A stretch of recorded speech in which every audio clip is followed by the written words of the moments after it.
ఇప్పుడు ఇందాక చెప్పారు మీరు ఎవరన్నా హీరోని కానీ ఎవరన్నా వ్యక్తిని కానీ మోసం చేశారంటే రవితేజ అని చెప్పారు. అలా మిమ్మల్ని ఎవరన్నా మోసం చేశారా ఇప్పటివరకు? చేశాడు సార్.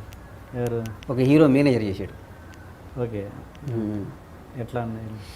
ఎట్లా ఇక మోసం చేశాడు అంతే, మోసపోయాను. చెప్పండి, ఫ్రాంక్లీ చెప్తా అన్నారు. మళ్ళీ ఫ్రాంక్లీ అంటే ఇక మోసం చేశాడు అంతే, మోసం అంటే మోసం చేశాడు, ఫ్రాంక్లీగా చెప్తున్నా. ఇప్పుడు సినిమా చీట్ చేశాడు. సినిమా తీసిన ఒక హీరో మేనేజర్. ఎలా ఏం చేశాడు? ఇక అన్ని విధాలా వాడుకున్నాడు మనని. ఆ రోజు మన అవసరం, మోసపోతున్నాం అని తెలిసి కూడా మోసపోయాను. అది గొప్ప ఆర్ట్. అది నాకు తెలిసి నేను మోసపోతున్నాను తెలిసి కూడా మోసపోయాను. ఆ హీరో చేత తెలిసి మోసం చేస్తున్నా అన్నట్టు నేను ఇప్పుడు రవితేజని తెలిసి మోసం చేశాను చూడండి. అలాగే రవితేజ అనేవాడిని పాపం, రవితేజ అనేవాడిని చెప్పండి. రవితేజ అనేవాడు ఏదో పొలం కొన్నాను సార్. ఒక రవితేజకి ఒక పొలం ఇచ్చాను నేను, కొన్నాడు నా దగ్గర. పాపం ఆయన ప్రేమగా కొనుక్కున్నాడు పొలం. ఆ పొలాన్ని కింద నాది ఇంకో 30 ఎకరాల పొలం ఉంది. 30 ఎకరాలు అమ్మాలంటే 25 ఎకరాలు ఇస్తేనే అమ్ముతా అన్నాడు. ఓకే, 30 నాది 40 ఉంది.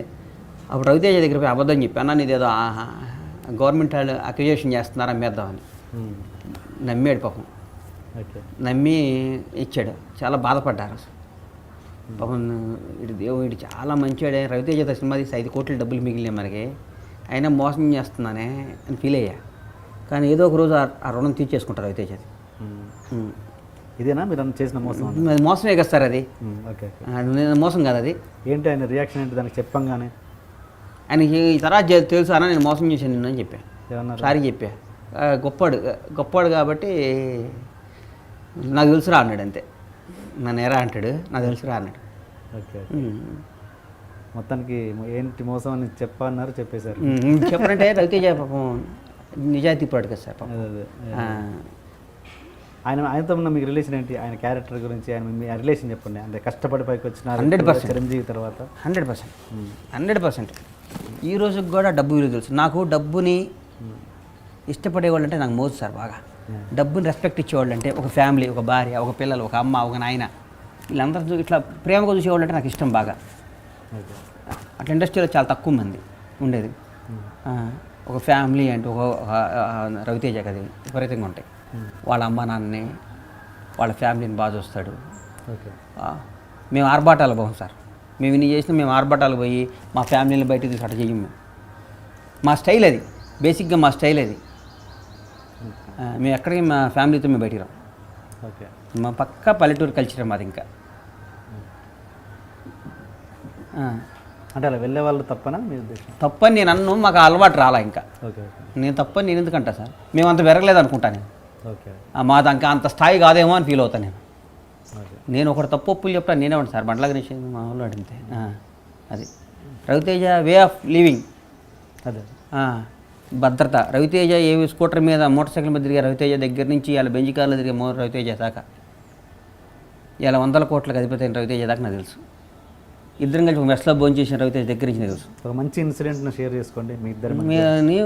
మా ఇద్దరు ముందు నుంచి మేము చిన్న చిన్న వేషాలు వేసేటప్పుడు, మనసు ఇచ్చి చూడు, మనసులో మాట, సింధూరం సినిమాలో కూడా నేను 4 రోజుల తర్వాత వచ్చాను అనుకో షూటింగ్కి వెళ్ళి. ఎన్ని తెలుసు నాకు. ఎందుకు వచ్చారు? అప్పుడు ఇది ఈవి సత్యనారాయణ గారి సినిమా వేషం వచ్చింది. నేను ప్రేమిస్తున్నాను సినిమా. ఈవిగా దాంట్లో పెద్ద వేషం లైఫ్ వస్తుందని వచ్చాను. ఏది జేడి చక్రవర్తి సినిమా? జేడి చక్రవర్తి.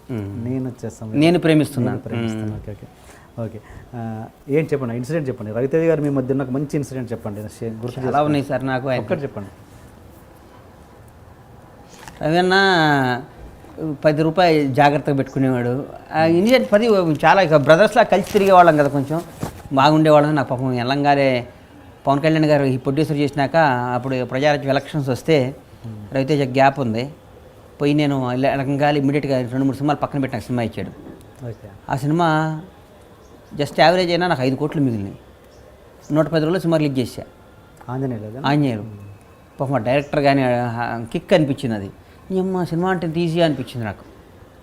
ఫస్ట్ ఎదురు దెబ్బ తగిలితే భయపడతాం కదా సార్, నాకు ఎదురు దెబ్బ తగల ఫస్ట్. కొంత మీరు స్టార్ డైరెక్టర్లు వెంబడి పదే బదులు కొంతమంది విషయం ఉండి పాపం వెనకబడిపోతుంటారు, లైక్ పరశురాము. అలాంటి వాళ్ళని మళ్ళీ ఎందుకు లిఫ్ట్ ఇవ్వాలి? నేను ఇస్తాను. బొజ్జుకి సినిమా చేస్తా అంటే గీతాడు సినిమా ఉంది అన్న చేస్తా అన్నాడు. అది టాలెంట్ ఉంది సార్. అదే నేను ఇక నుంచి కొత్త రైటర్లు పరిచయం చేస్తానని చెప్తున్నాగా మీకు. చూస్తున్న మన ఐ డ్రీమ్ వాళ్ళ ప్రేక్షకుల సాక్షిగా, టిఎన్ఆర్ సాక్షిగా అందరికి చెప్తున్నా, కొత్త డైరెక్టర్ని పరిచయం చేస్తా, చిన్న సినిమాలు తీస్తా, వెల్ గుడ్. డౌటే లేదు ఇది. కొత్త నా మీద నా కనీసం నా బ్యానర్లో 10 మంది కొత్త డైరెక్టర్లు వస్తారు కనీసం. 10 మంది కొత్త డైరెక్టర్కి లైఫ్ ఇస్తాను నేను. కొత్త వాళ్ళని డిజాస్టర్ సినిమాలు తీసిన వాళ్ళు కూడా మంచి కథ తీస్తే సినిమా చేస్తా. ఫిక్స్ అయిపోయా. ఎంత లో బడ్జెట్ అంటే 1 crore లో బడ్జెట్ ఏముందో సార్, 1 crore అటు దీని 10 కోట్లు మినిమంతో తీస్తా సినిమా. 1 కోటి 50 లక్షలతో నేను సినిమా తీయ. ఓకే, నాకు ఆనం 10 కోట్లతో సినిమా తీస్తా మినిమం. కొత్త వాళ్ళతో అది వర్కౌట్ కాదుగా. వర్కౌట్ రిలీజ్ అయినా చేస్తా. ఓకే సార్ నేను సినిమా చేస్తే ఆడియో ఫంక్షన్ నుంచి సినిమాని పైకి ఎట్లా లేపాలి నాకు బాగా తెలుసు సార్. ఓకే, నాకున్న టాలెంట్ అది. వన్స్ ఆడియో ఫంక్షన్ స్టార్ట్ అయినాక సినిమాని ఎట్లా పైకి తీసుకెళ్ళాలో నాకు బాగా తెలుసు. నా సినిమాని ఓపెనింగ్ సెట్ తెచ్చుకోవాలి నాకు బాగా తెలుసు. ఓకే. అండ్ ఇప్పుడు కొత్తగా వచ్చే మీరు ఇంత అనుభవం చూశారు, కొత్తగా వచ్చే ఇండస్ట్రీలకి సినిమాలు తీయాలి అనుకునే వచ్చే ప్రొడ్యూసర్లకి మీరు ఇచ్చే గైడెన్స్ ఏంటి? నేను గైడెన్స్లో ఏమి ఇస్తా సార్? ఇస్తారండి మీరు మీ అనుభవంతో? నేను ఇవ్వలేను. నేను గైడెన్స్ నేను ఎందుకు ఇస్తా? గైడెన్స్ ఇస్తే నా తెలివిని ఇంకోటికి అప్పటి నేను ఎందుకు ఫ్రీగా అమ్ముతాను? నేనేమన్నా ఇది ఫ్రాంక్లీ ఆన్సర్. నేను ఎందుకు చెప్తాను? నా బ్రెయిన్, నేను హీరోని ఎట్ట పడగొట్టుకోవాలి, హీరోని ఎట్ట సెట్ చేయాలి నేను ఆలోచిస్తా. కానీ మరి ఇట్ట పోయి ఇట్ట చేసుకోవడం హీరోకి నేను ఎందుకు చెప్తా? నా వ్యాపారం సీక్రెట్ నేను ఇంకోటికి ఎందుకు చెప్తా? నేను చెప్పనట్లు. Please subscribe to iDream. Please subscribe for more videos.